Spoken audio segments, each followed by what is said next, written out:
एक और नया सप्ताह में कदम रखने के लिए प्रभु हमें अनुग्रह किया। இன்னொரு புதிய வாரத்திலே அடியெடுத்து வைப்பதற்கு தேவன் நமக்கு உதவி செய்திருக்கிறார்.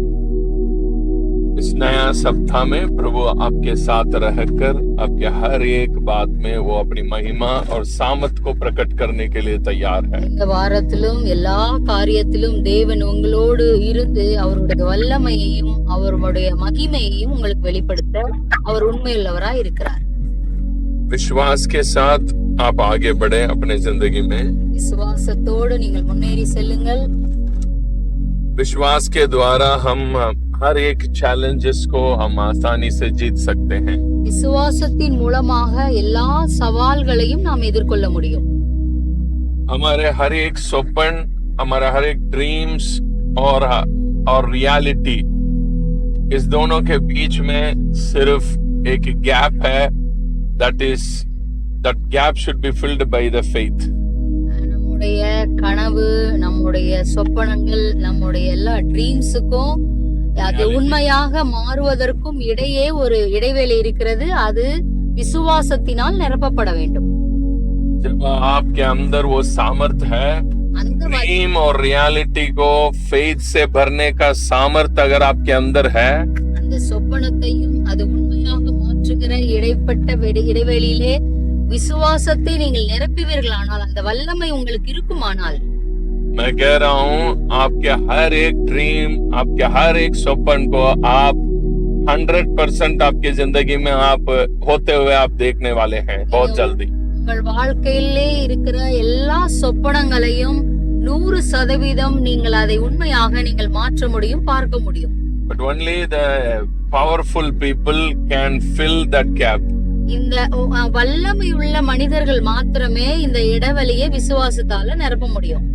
Weak people, they can't believe. Because their logic mind will always fight with their dreams.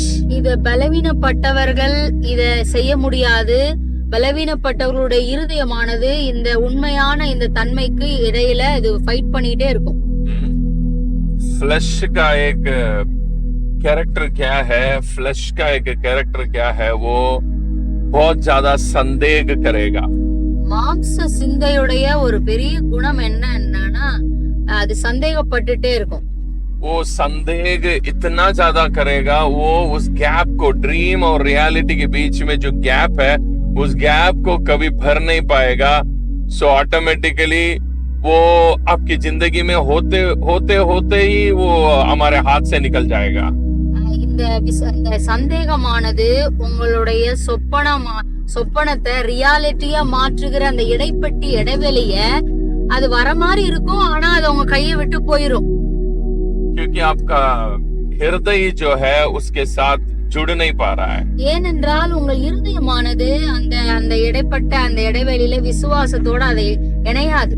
इसलिए यीशु ने कहा, அதனாலதான் இயேசு சொன்னார், इस पहाड़ को देखकर तुम बात करो और तुम अपने मन में संदेह ना करो. அதனாலதான் இயேசு சொல்றாரு, இந்த மலையை பார்த்து நீ பேசு, ஆனாலும் உன் இருதயத்தில் சந்தேகப்படாமல். अगर हमारे हृदय में संदेह नहीं है, संदेह जहाँ नहीं है, ऑटोमेटिकली वहाँ फेथ है. எங்கெல்லாம் அவிசுவாசம் சந்தேகம் இல்லையோ அங்கெல்லாம் விசுவாசம் தானே வந்துரும். है उधर, அங்க இருக்கு. वहाँ पे या तो संदेह रहना, नहीं है तो विश्वास रहना. அந்த இருதயத்துல சந்தேகம் ஒண்ணு இருக்கணும், இல்லன்னா விசுவாசம் இருக்கணும். दोनों में एक ही रह सकता है. ரெண்டுல ஏதாவது ஒண்ணுதான் இருக்கும் ஸ்ட்ராங்கா. सो वहाँ पे अगर संदेह नहीं है आपकी हृदय में, समझ लो आपके हृदय में ऑलरेडी फेथ है. वहाँ पे உங்க இருதயத்துல சந்தேகம் இல்லனா ஏற்கனவே அங்க விசுவாசம் இருக்கிறது என்ற அர்த்தம். सो ऑटोमेटिकली आपका जो रियलिटी एंड ड्रीम के बीच में जो गैप है उसको फिल कर दिया आपने. நீங்க சொப்பனக்கும் அந்த ரியாலிட்டிக்கும் அந்த உண்மையா மாறுவதற்கு இடைப்பட்ட அந்த இடைவெளியில விசுவாசத்தை ஏற்கனவே நிரப்பி இருக்கீங்கன்னு அர்த்தம். सो मार्कुस 11 अध्याय में यीशु मसीह ने ये बात को कहने के बाद மார்க்கு 11வது அதிகாரம் இந்த வார்த்தைகள் எல்லாம் சொன்ன பிறகு अगले वचन में यीशु कह रहा है, அடுத்த வசனத்திலே இயேசு சொல்றாரு, जब तुम प्रार्थना करोगे, जो कुछ भी तुम मांग रहा है, तुम ऐसे विश्वास करो तुमने प्राप्त कर लिया। அடுத்த வசனத்துல அவர் சொல்றாரு, நீ ஜெபம் பண்ண போற, நீ ஜெபம் பண்ணும்போது நீ கேட்கிறத நீ ஏற்கனவே பெற்றுக்கொண்டோம் என்று நீ விசுவாசிங்கள் என்று சொல்லப்பட்டிருக்கிறது. तुम ऑलरेडी प्राप्त कर चुका है, ऑलरेडी यू रिसीव्ड इट, நீ ஏற்கனவே அது பெற்றுக்கொண்டு விட்டாய் என்று விசுவாசின்னு சொல்றாரு. सो प्रेयर एक प्रार्थना है जो अभी तक नहीं मिला, प्रभु से मांग रहे हैं, वो अलग है. ஒரு ஜெபமானது உங்களுக்கு இன்னும் கிடைக்கல, அது கிடைக்கிறதுக்காக ஜெபம் பண்றீங்க, அது ஒரு ஜெபம். दूसरा एक और प्रेयर जीसस क्राइस्ट ने वहां पे सिखा रहा है, இன்னொரு ஜெபத்தை தேவன் கற்றுக் கொடுக்கிறார். वो क्या है? அது என்ன? प्राप्त कर लिया, ऐसे बिलीव करना शुरू कर दो. அந்த பதிலை, அந்த காரியத்தை நீங்கள் பெற்று விட்டீர்கள் என்று விசுவாசியுங்கள். ये प्रेयर कुछ अलग है. இந்த ஜெபம் ஒரு வித்தியாசம். ये प्रार्थना करने का तरीका भी अलग है. இந்த ஜெபம் பண்ற வழியே விதமே வேற. ये प्रार्थना ऐसे नहीं होता है जैसे हम प्रभु परमेश्वर से बोलते हैं ना, प्रभु ये मुझे दे दो, वो मुझे दे दो, ये मुझे दे दो. ऐसे जब आप बोलते हैं तो वो अभी तक नहीं मिला, इसीलिए आप ऐसे बातें कर रहे हैं. சில ஜெபங்கள்ல எனக்கு இது வேணும் ஆண்டவரே, அது வேணும் ஆண்டவரே அப்படின்னு கேக்குறீங்க, அது இன்னும் பெறப்படவில்லை, அதனால நீங்க அப்படி கேட்டு ஜெபம் பண்றீங்க. So, आप विश्वास के द्वारा जब आप परमेश्वर से मांगते हैं, விசுவாசத்தின் மூலமாக தேவனிடத்தில் கேட்கிறீர்கள், கேட்கும் பொழுது जब आप मांगते हैं, கேட்கும் பொழுது वो प्रार्थना आप ऐसे नहीं करना, ये दे दो वो दे दो. அத நீங்க இத கொடுங்க அத கொடுங்கன்னு அப்படி கேட்க கூடாது. फिर कैसे मांगना है? அது எப்படி கேட்கணும்? नंबर 1, முதலாவதாக आपने दे दिया, उसके लिए धन्यवाद. पहले धन्यवाद करना शुरू करो. முதலாவதாக நான் கேட்டேன், அவர் எனக்கு கொடுத்துட்டாரு, நன்றி சொல்ல ஆரம்பி. धन्यवाद करना शुरू करो. நன்றி சொல்ல ஆரம்பி. नंबर 2, இரண்டாவதாக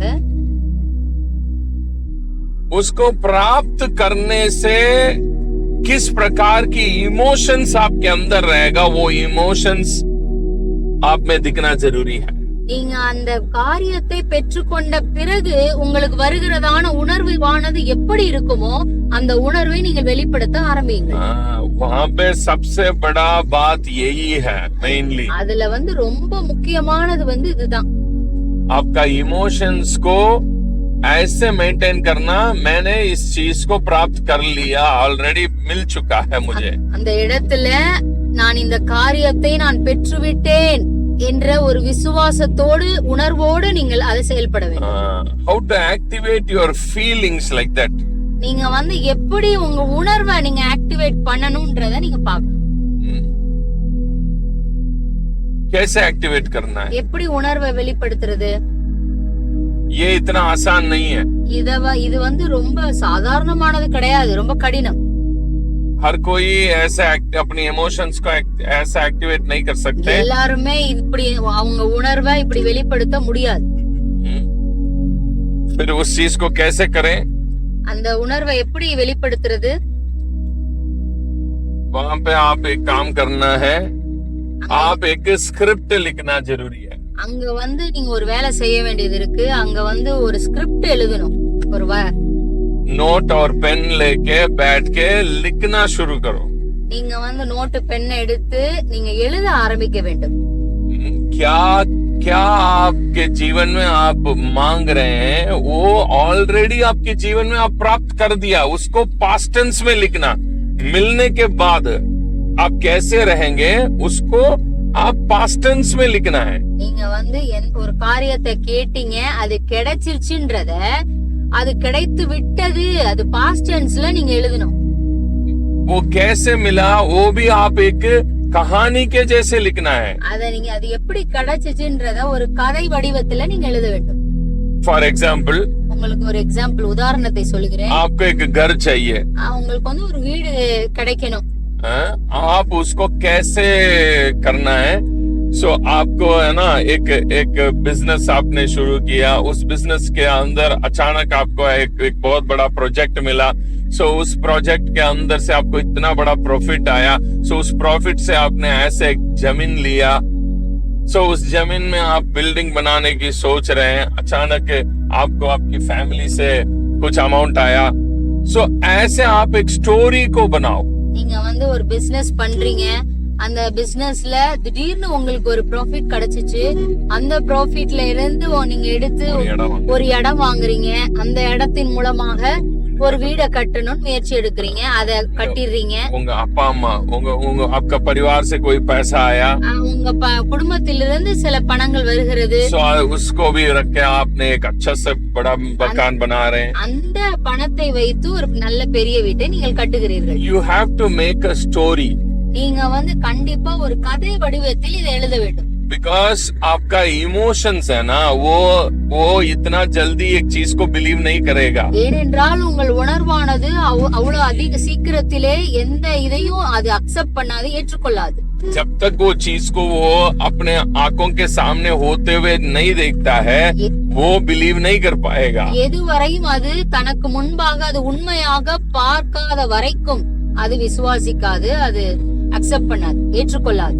सो ये चीज मैं आपको क्यों करने के लिए बोल रहा हूँ, நான் இதை ஏன் உங்களை செய்ய சொல்றேன்னா, आपका इमोशंस के अंदर आप एक चीज को कैसे पहुंचाना है उसकी राज आपको मैं बता रहा हूँ।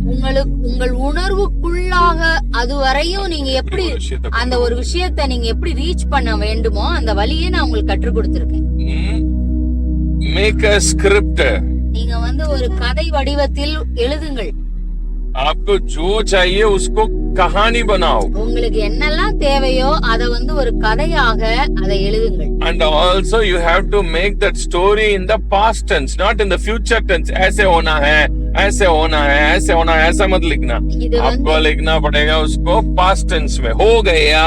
இந்த கதை வடிவத்தை நீங்கள் கடந்து வருங்காலத்திலே நீங்க எழுத வேண்டிய, எதிர்காலம், வர்ற காலம், இனிமேல் வரப்போகுது, நடக்க போகுது, கிடைக்க போகுது அப்படி எழுதக்கூடாது. கிடைச்சிருச்சு, இதை நான் பெற்றுக்கொண்டேன், எனக்கு வந்து விட்டது அப்படி நீங்க பாஸ்ட் டென்ஸ்ல எழுதணும். तो ये जो बात आप लिख रहे हैं, आप उसको ऐसे लिखना जो आपकी जिंदगी में हो चुका है, उसको मैं अभी लिख रहा हूँ. நீங்க வந்து எது எனக்கு கிடைத்து விட்டாயிட்டோ, முடிஞ்சிருச்சோ அதை நான் இப்ப எழுதுறேன் அப்படின்ற ஒரு இதுல எழுதணும் நீங்க. तो ये आपकी इमोशंस भी आपको ऐसा ही उसमें बेस करना है. உங்களுடைய உணர்வையும் அதுலதான் நீங்க ஃபோக்கஸ் பண்ணணும். एंड ऑल्सो आपका जो राइटिंग में हर एक मैटर जो है बिल्कुल छोटे छोटे मैटर भी है उसमें, है ना, नोट करा करो कौन कौन उस चीज में आपके साथ खड़ा है। आपने घर बना दिया, उस घर में है ना उसमें जो उद्घाटन हो रहा है उसमें कौन कौन आया हुआ है, कौन रिबन काट रहा है, कौन क्या कर रहा है, सारे मैटर को डिटेल में लिखा करो. நீங்க வந்து அந்த கதையில சின்ன சின்ன விஷயத்தை கூட ரொம்ப அக்யூரேட்டா, இப்போ நீங்க ஒரு வீடு கட்டி முடிக்கிறீங்கன்னா அதுல ரிப்பன் யார் கட் பண்றா, அதுல யார் யாரெல்லாம் வந்திருக்காங்க, யார் யாரெல்லாம் நீங்க கூப்பிட்டிருக்கீங்க, எல்லாத்தையும் மைனூட்டா நீங்க எழுதணும்.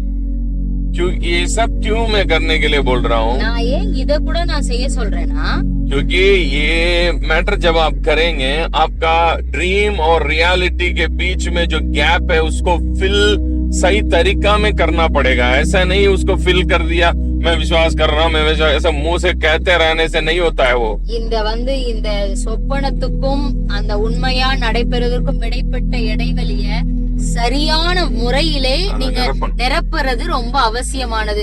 ஏதோ வாயில சொல்லிட்டு நான் விசுவாசிச்சுட்டேன், எனக்கு கிடைச்சிருச்சு அப்படின்றதுனால வராது.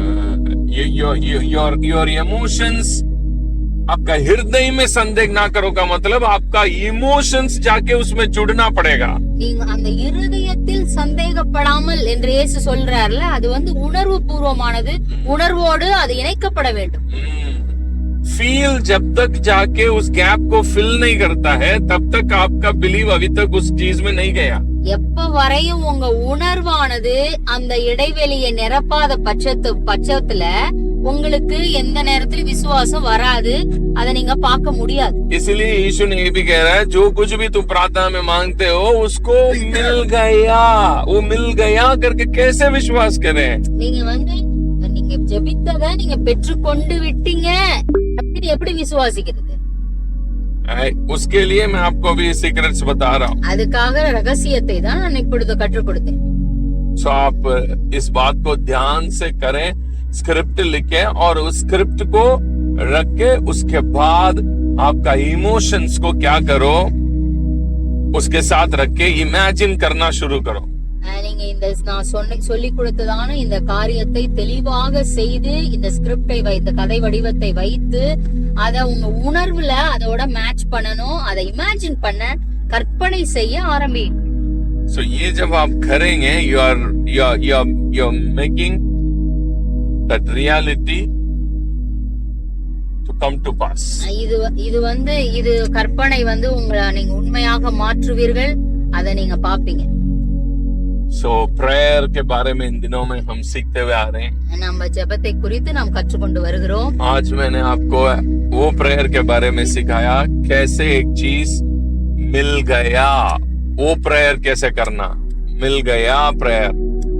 இந்த நாளிலும் கூட இந்த காரியத்தை பெற்றுவிட்டேன் என்று நீங்கள் விண்ணப்பம் செய்ய வேண்டும் என்பதை குறித்து நான் உங்களுக்கு கற்றுக் கொடுத்தேன்.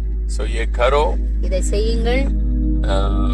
आपकी जिंदगी में महान महिमा सामर्थ को आप जरूर देखोगे. நீங்க உங்க வாழ்க்கையில மகிமையையும் வல்லமையையும் நீங்கள் பார்க்க முடியும்.